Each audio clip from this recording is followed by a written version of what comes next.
This is the Big O Show. This is the Big O Show. Alrighty, and there he is, Cameron Wolfe, ready to go. How you feeling, my man? You feeling good? I'm good, man. I just finished up a workout. It's a good Tuesday. Can't complain at all, man. How you feeling? I'm feeling good. Still in Vegas, so obviously I had to wake up a little earlier for this show. You know what I'm saying? But I'm surprised you made it, Big O. You're a true professional. I don't know if I could have. I know it's 7:30 right now in Vegas time. Yes. Yeah, it's 7:34. Yeah. So remember when the alarm rang at 5 a.m., it was like, holy crap, dude. I'm serious. You're looking at it as like, are you serious? I remember we did a couple hits while I was in Vegas for the Pro Bowl, and that was a crazy week because that's when the Flores stuff dropped, and I was juggling that and some TV stuff. And I remember I was on, and I remember reading the comments, and some of the people were like, Cam needs a coffee. And I was looking back, and I was like, man, that's rough. The Vegas time difference, especially because Vegas is Vegas, and you have to live Vegas. It's tough. It's tough. Yeah, it's tough. And it's tougher for me because I don't even have Sean here with me today. He'll be on later. And I'm still trying to find the background that goes with your talk. And there we go. Let's go. And I finally found it. That's because I have to play the role of producer too today at the same time, which is just absolutely crazy. But anyway, all right. So what'd you think after you watched the draft and then the undrafted free agents? And I know it's not a lot of picks, so it's not like something you can really delve deep into. But go ahead. Yeah, I think that the Dolphins had 4 picks, right? So we knew it wasn't going to be a big draft for them. I think I talked about it last week. I like the Nintendo pick. I think he's a guy who ends up being a player for the Dolphins for a while. I think that, maybe not in year 1, maybe it takes until year 2, but I like how he fits with their blitz scheme. You can use him as a sideline dude, sideline to sideline. Look, Dolphins fans, if you remember, and maybe you don't see it this way, but the way I see it, if you looked at the end of the last couple of seasons, yes, they had their flaws offensively, but they got exposed a couple times late in the season defensively.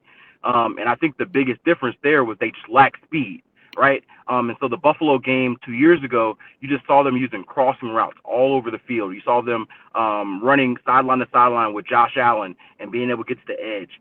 And ideally getting a guy who runs a 4.4 40-yard dash who can really hit it up the dash, can spy quarterbacks like a Josh Allen, can blitz the way you want him to blitz. That really helps your defense be a faster group. So I'm excited for him pick-wise. I think the rest of the guys they drafted in day 3 have a chance to be, depth players.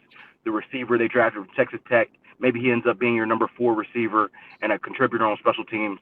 The quarterback, I think he's probably going to and a little Debo too. and a little Debo, maybe. We'll see. Yeah, you saw his big ass running and breaking tackles. I keep telling everybody, and I just talked about this with Rapshi, and I've talked about this with you before.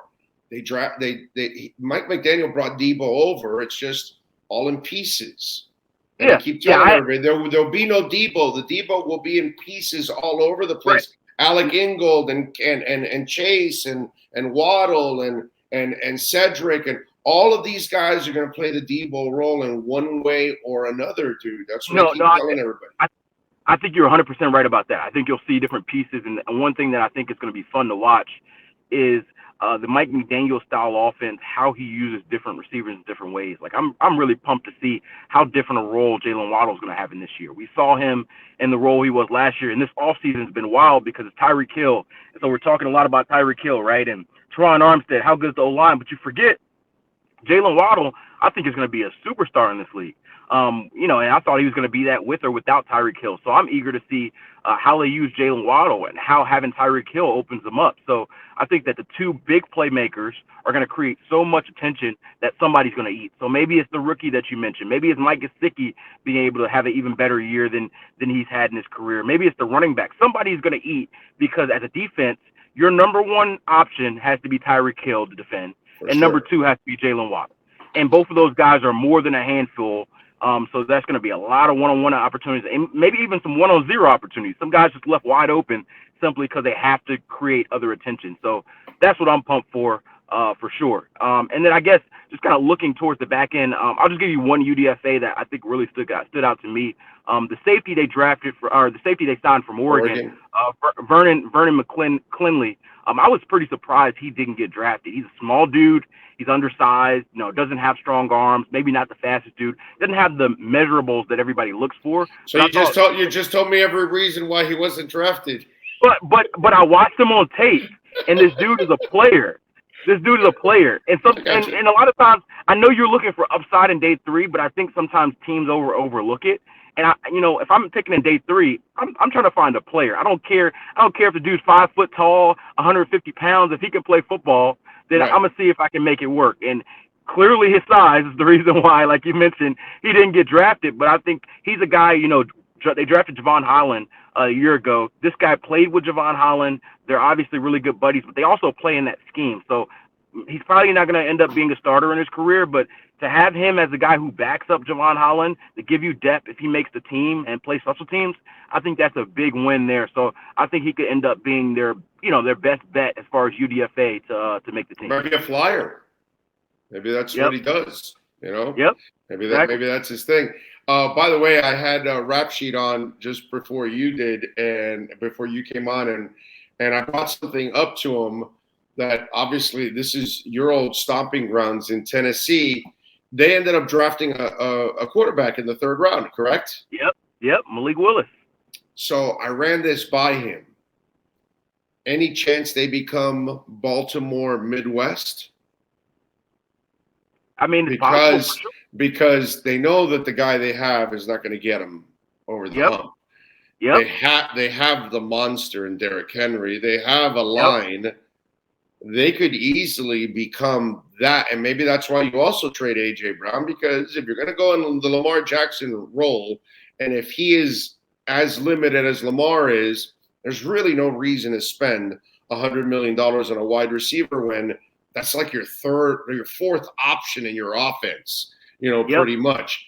And so I'm just wondering if they're going, well, if we can't make it work the traditional way, maybe our offense is suited just like Baltimore's. Maybe we can do it this way, and we can control the ball and our defense, and maybe this gives us a better chance to win. So I'm just wondering if Tennessee is also saying we either develop the kid like a quarterback or we also develop him like a Lamar Jackson type. No, I think you're on it. I think you're on to something there. It's funny. I actually mentioned this in the pre-draft process. And a lot of Titans fans got frustrated because I mentioned I thought this could be a draft for the Titans where they're building for the future 2-3 years down the line instead of looking for that final piece to get them over the top. And Titans fans are like, we're the number 1 seed. We've got to go for it. We've got to get it. And I didn't predict the A.J. Brown trade. I'm not saying that. I didn't think that they were going to trade him. I think that he's one of the top 10 receivers in football, and I was shocked they traded him. But that being said, you trade a A.J. Brown, who's a wide receiver 1, end up drafting his cheaper replacement in the 1st round. And then after that, with your next pick, you draft your quarterback of the future. And I do think that he'll be their quarterback of the future. Now, it like you said, the Baltimore route. Offense of the future. Exactly. And so these are cheaper options, but they're also options that are more down the line, like Treylon Burks. Everything I heard from teams is that he's a big guy, but he's not really polished yet. He's the rawest of the top 5 receivers. So he may take a year or so to get ready. Same with Malik Willis. He's the most talented, but the rawest of those prospects. He may take a year or 2 to get ready. And if you want to read the tea leaves, Mike Vrabel and John Robinson both got extensions this offseason. So you get a comfort level where you're saying, hey, we're going to be here for a while. So we have to make sure in 2023, 2024, we have that discipline. And to your point about Ryan Tannehill, he only has 1 more year left this year that's guaranteed. Right. So he's guaranteed to be here 2023.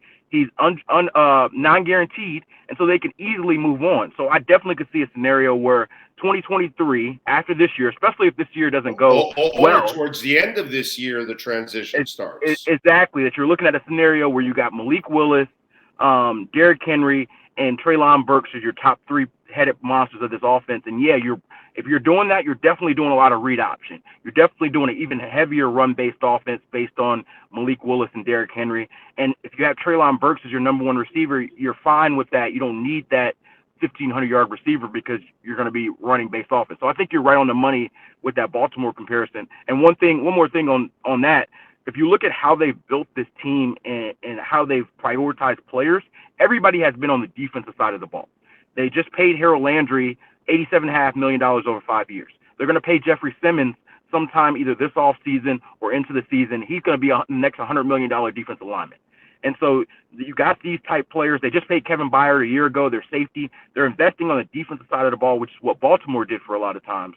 Right. You be a defense-first team, a run-based offense, and you try to win the Super Bowl that way. It's harder, but that fits Mike Vrabel's mentality of physicality, playing defense, running the football. So I think you're right on the money. If you don't have the guy that can sling it, which they don't have the guy, they only have the guy that can play on script. That's what Ryan is. He's an on-script guy. Once things go haywire, he goes haywire. He's not the guy that's going to ad-lib. He's not the guy that's going to bring you back from deficits. That's not who he is. And to Vrabel's credit, he has understood that since he acquired him, and he has made him the on-script guy to follow everything, play design, perfect, and all that. But he's noticed that once he falls behind or once, the running game ain't working, this guy's not going to bail you out. And right. So then I might as well, if I can't find this guy, well, then I better go in the other direction. And that's kind of what I noticed when they took the kid. I go, it looks like they're going to go in the run direction, which to me, that offense is also too antiquated for this NFL nowadays because the game has to be so perfect for you every single week, and especially in the playoffs, because once that kind of an offense falls behind, it's over. You can't play catch up. There's no way. It's tough to replicate, right? So I spent a lot of time in Tennessee last year. They had the number one seed. They deserved it. They played a lot of good football. But as we saw in the playoffs, they ended up playing the same type of football on defense. They sacked Joe Burrow 9 times. People forget this. They dominated Joe Burrow and the Bengals offense that game. They did something to them that I didn't see any other team do to them. But Ryan Tannehill throws 3 interceptions, and you lose the game because you have no margin of error offensively because you're a run-based offense. You don't have the explosive plays. And so it's hard to replicate. It's hard to get on a playoff run with that. And I think in the back of their mind, whether they said it or not, they felt like it was going to be hard for them to replicate what they did last year with the same roster and run it back. You see a lot of teams. Think about this, Cam. How can you not have an explosive offense with that running game? That's kind of what you need to have an explosive offense. Scare the shit out of them on the line, and all of a sudden you've got single coverage back there because the safety's got to be cheating all the time. So the beauty is when you have a Cleveland-like situation or a Tennessee-like situation, the QB should be having a field day, and that's why those coaching staff said, we don't have the right guy because, dude, we've got the perfect scenario. When we gave Kurt Warner, Marshall Faulk, he went and burned everybody left and right. Why? Because you got to worry about Holt and Bruce, but you got to worry about Faulk coming out of the backfield. So when you have that combination, hell, what do I keep screaming for Tua? That's all I want. I want a running game and a line. The kid will take care of the passing game. I'm not worried about that. But you can't take care of the passing game if you don't have a running game. And if you don't have a running game, then you need a Marino-like that's just going to keep you afloat and throw a bunch of touchdowns. But if your defense sucks and your running game's not good, then you get the imbalance. That's why I think it's frustrating for the Tennessees and the Clevelands of the world because they're like, dude, we have the right ingredients. We have the running game and we have an A.J. Brown. How are you telling me we're not going to take advantage of you? I get it. Right. It's frustrating. It is. And guys in that locker room do things the right way, but just talking to people on the defensive side of the ball after that playoff game, there was a lot of frustration that they felt like they did their job to win and the offense didn't. And a lot of times you're very careful on saying that stuff publicly because you don't want to create divisiveness in the locker room, but sometimes the reality is the reality. They felt like if the offense did what they were supposed to do, they're in the Super Bowl instead of the Cincinnati Bengals. And when that's the case, when the offense lets you down, you have to make changes on offense. And so I don't necessarily think that I would have made the AJ Brown change. I don't think he was the problem. I think he's one of the better. That's not the problem. But when you start to figure out how do we build this team, running it back is not the option. Then maybe you have to think. Maybe you have to recalibrate. Maybe take a step back, which I think they'll take a step back this year, and plan for 2023. And even you can still do that while contending. You don't have to fall all the way to the bottom. The plan for 2023. That's why I think it's smart to always take a quarterback maybe a year before you absolutely need them. Right. And so the Titans don't absolutely need one this year, but they're going to need one in the near future. And I think they just got one. Yeah, no, I'm with you there. All right, now I know in the end, winning is what's going to really solve anything and everything in sports. Okay, but what did you think of the obvious relationship between Chris Greer and Mike McDaniel? Because it's even to the point that Chris is actually even more, because he's a very close-knit person. He doesn't really show his emotions to people. Nope. He doesn't smile a lot with people that he doesn't know. He kind of stays within. And what you saw out there on that press conference is what maybe few will get behind the scenes with Chris Greer, not in public, but you can now again, winning is what's going to solve everything. But hell, dude, I mean, if you and your wife are always fighting, you're never really going to ever have a strong relationship. But if you and your wife are constantly getting along, well, then maybe you'll have a strong relationship. I'm just saying it looks like a good relationship.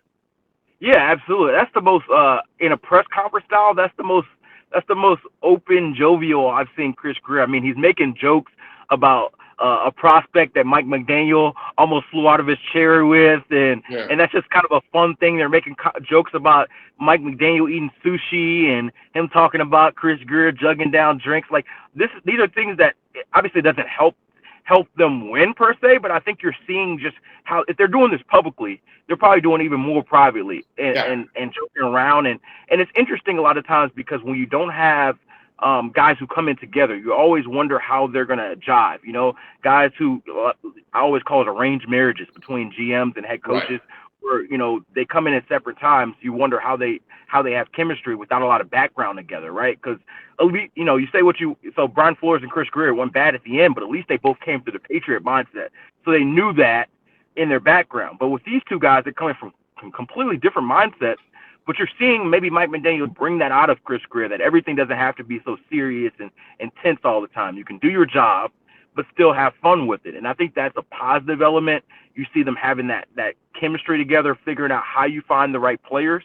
And like I said, this offseason has been all positive because they haven't lost any games yet. There hasn't been any negativity. But I do see what you're talking about with the Chris Greer relationship with Mike McDaniel, and I think that translates into how you build the team.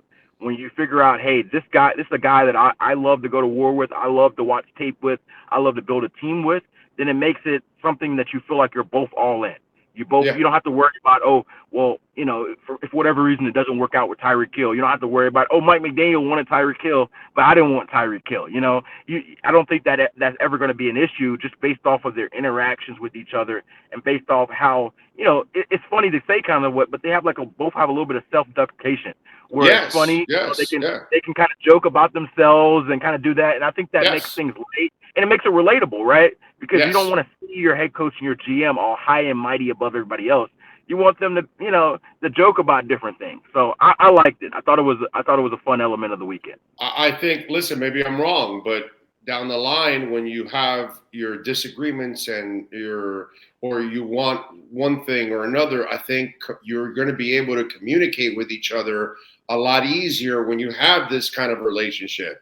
But when it's constantly tense and there's I think we lost him. Let's see if we get him back. Okay, there you go. But if it's a constant relationship that is tense, then to communicate, it's going to be an uncomfortable situation. So It looks like these guys have created a bridge where they can have those healthy disagreements where it doesn't turn into an argument. It's a disagreement, not an argument. Right. And I think it helps that Mike McDaniel, we've all talked about, he's a different style of coach. He's always feels like he's having fun. Like it always feels like he's loose.